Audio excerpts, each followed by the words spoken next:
आओ मेरे प्यारे बच्चों, तुम सब कैसे हो? अच्छा, तो तुम कहानी सुनने आए हो? ठीक है, आज मैं तुम्हें एक नई कहानी सुनाती हूँ। तुम्हें ये कहानी जरूर पसंद आएगी। इस कहानी में मैजिक है। तो चलो बच्चों, कहानी सुनते हैं। इस कहानी का नाम है magical orange bite Robert. Kusumpur नाम के गांव में रिपन और उसकी माँ रहते थे। रिपन के पिता का आज से कई साल पहले देहांत हो गया था। रिपन की माँ सिलाई काम करके अपना घर चलाती है। इस तरह उनके घर का खाना पीना चल रहा था। अभी रिपन काफी बड़ा हो गया है। इस बार वो माध्यमिक स्कूल की परीक्षा देने वाला है। रिपन ने उसकी माँ को हमेशा बहुत कठिन परिश्रम करते हुए देखा है, इसलिए वो चाहता है कि कुछ पैसे कमाकर अपनी माँ की मदद करे, लेकिन वो नहीं जानता कि क्या करना है। रहमत अंकल, मुझे एक पैकेट बिस्किट दे दो।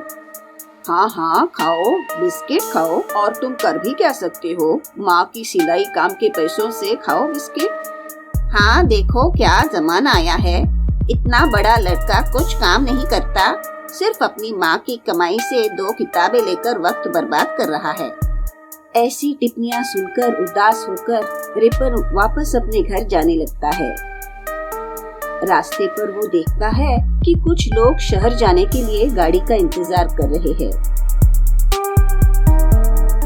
क्या बात है सलीम चाचा, तुम कहाँ जा रहे हो? अरे बाबा, क्या बताऊं, मैं सुबह से यहाँ खड़ा हूँ। मुझे एक भी शहर जाने वाली गाड़ी नहीं मिली। मैं बहुत परेशान हूँ। उसी वक्त एक आदमी उसकी बाइक पर वहाँ से गुजरता है।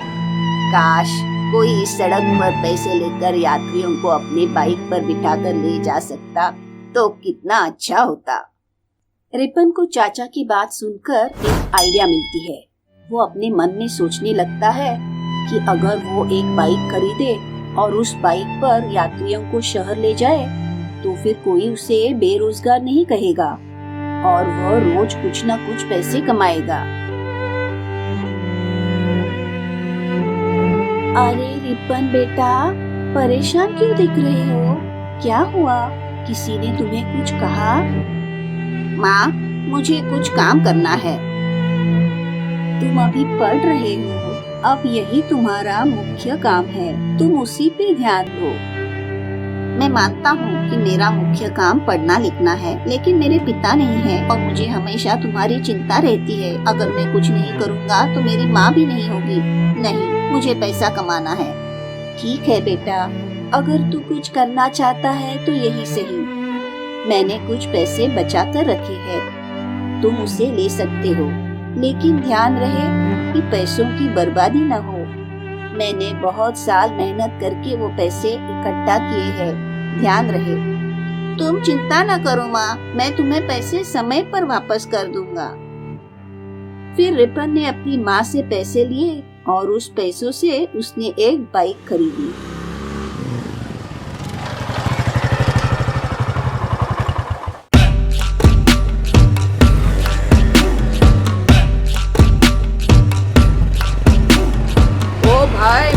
मुझे भी शहर ले चलो। इस तरह रिपन एक गांव से दूसरे गांव या शहर में यात्रियों को ले जाने लगा और प्रतिदिन अच्छा पैसा कमाने लगा। रिपन के परिवार में अभी कोई कमी नहीं थी।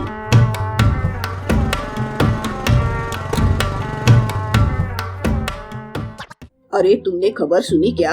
अपने गांव का बेबस रिपन अभी बाइक चलाकर खूब पैसे कमा रहा है। कुछ दिनों बाद वो हमें ही ताने देने लगेगा। अगर उसकी बाइक ही मुसीबत की जड़ है तो क्यों ना हम उसकी बाइक चुरा ले और फिर शहर में बेच देंगे। तब रिपन हमारे सामने नहीं बोल पाएगा। क्या कहते हो? सही हो बॉस, हम यही करेंगे। हम उसकी बाइक चुरा लेते हैं, मजा आएगा। हो, हो, हो। फिर उस रात दोनों ने रिपन के घर जाकर उसकी बाइक चुरा ली और शहर जाकर बाइक बेच दी।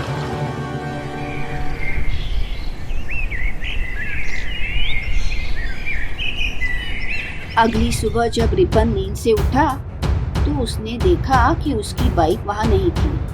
मेरी बाइक कहाँ है? माँ, क्या तुमने मेरी बाइक देखी? नहीं बेटा, वो यही तो थी। जल्दी बाहर जाओ और पता करो। रिपन अपनी बाइक की तलाश में घर से बाहर निकलता है।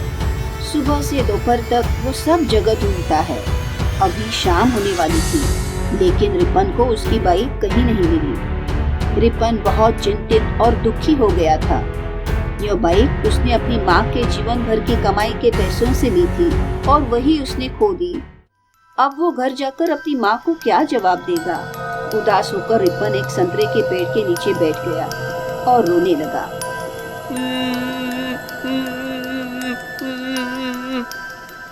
वो जिस पेड़ के नीचे बैठकर रो रहा था, उस पेड़ पर एक चुड़ैल रहती थी। रिपन की रोने की आवाज ने उसे जगा दिया। अरे कौन है? किसकी इतनी हिम्मत है जो मुझे जगा दे? चलो उसे डराते हैं।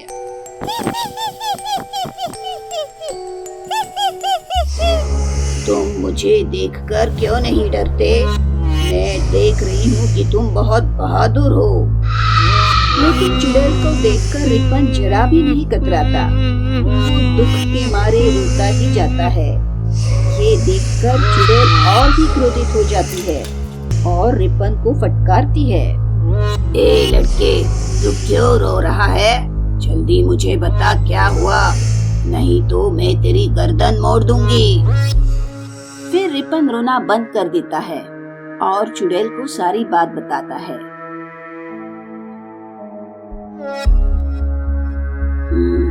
मैं समझती हूँ कि तुम तुम्हारे माँ के सबसे अच्छे बेटे हो। तुम अपनी माँ से बहुत प्रेम करते हो और उसकी मदद करना चाहते हो। मैं भी एक माँ हूँ। चिंता मत करो बेटा, मैं तुम्हारी मदद करूँगी। इसके बाद चुड़ैल ने पेड़ पर से एक संतरा निकाला और जादुई तरीके से उस संतरे को एक बहुत सुंदर ऑरेंज बाइक बना दिया। बेटा, यह देखो, यह है मैजिक ऑरेंज बाइक रोबोट। आज से तुम इस बाइक की सवारी गांव के लोगों को शहर से लाने ले जाने के लिए करोगे। और एक बात सुनो, आसमान में उड़ सकेगी ये बाइक। इसके लिए किसी पेट्रोल की जरूरत नहीं पड़ेगी और जरूरत पड़ने पर ये बाइक अपने आप रोबोट बन जाएगी। बहुत बहुत धन्यवाद बूढ़ी माँ। अब तुम अपने घर चले जाओ और मुझे भी आराम से सोने दो। इसके बाद रिपन चुड़ैल द्वारा दी गई जादुई ऑरेंज बाइक लेकर अपने घर चला जाता है और फिर वो पहले की तरह अपना काम फिर से चालू करता है। रिपन के पास अब जादू की उड़ने वाली बाइक है। रिपन की आमदनी भी दोगुनी हो जाती है क्योंकि शहर में पहले से ज्यादा यात्री अब आने जाने लगे हैं। रिपन की तरक्की देखकर उसके गांव के वे दो दुष्ट पड़ोसी फिर से जलने लगते हैं और फिर एक बार रिपन की जादुई ऑरेंज बाइक चुराने की योजना बनाते हैं। योजना के अनुसार उसी रात रिपन के पड़ोसी जादुई ऑरेंज बाइक चोरी करने के लिए रिपन के घर जाते हैं। लेकिन वो दो चोर अब ये नहीं जानते कि रिपन की जादुई बाइक किसी भी खतरे में अपने आप रोबोट बन सकती है और जो कोई भी उसे नुकसान पहुंचाने की कोशिश करता है वो उसकी अच्छी पिटाई करती है। अरे बाबा रे बाबा, मैं मर गया रे।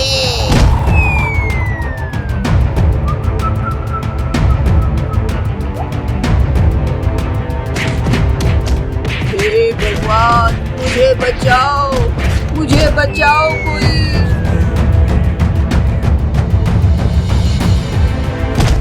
उन दो चोरों की चीखें सुनकर रिपन जाग जाता है और गांव के लोग भी वहां आ जाते हैं।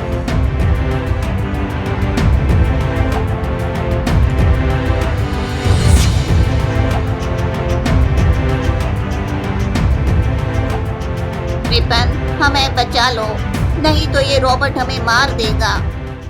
तुम इतनी रात को मेरे घर क्यों आए? हम तुम्हारी मैजिक बाइक चुराने आए थे। हमने तुम्हारी पहली बाइक भी चुरा ली थी। हम तुम्हें मुआवजा देने के लिए तैयार है। कृपया हमें माफ करो, हमें बचाओ। हम फिर कभी ऐसा नहीं करेंगे। ऑरेंज बाइक, कृपया तुम शांत हो जाओ।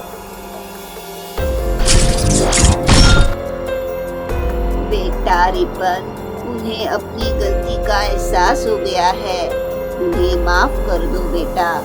क्षमा मनुष्य का सबसे बड़ा गुण है। हाँ बेटा, तुम उन्हें माफ कर दो। ठीक है माँ, मैंने उन्हें माफ कर दिया। उस दिन से रिपन को किसी ने परेशान नहीं किया। अगर गांव में कोई चोर है तो रिपन की मैजिक ऑरेंज बाइक रिपन के कहने पर उस चोर को सजा देती है।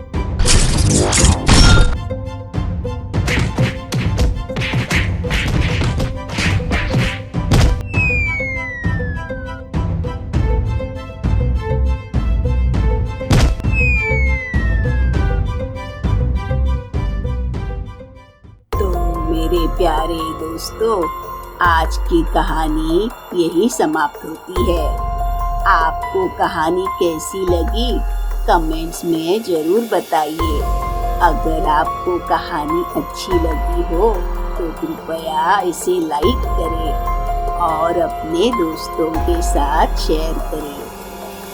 और अगर आपने हमारे चंदनपुरी चैनल को सब्सक्राइब नहीं किया है तो जल्द ही सब्सक्राइब करें।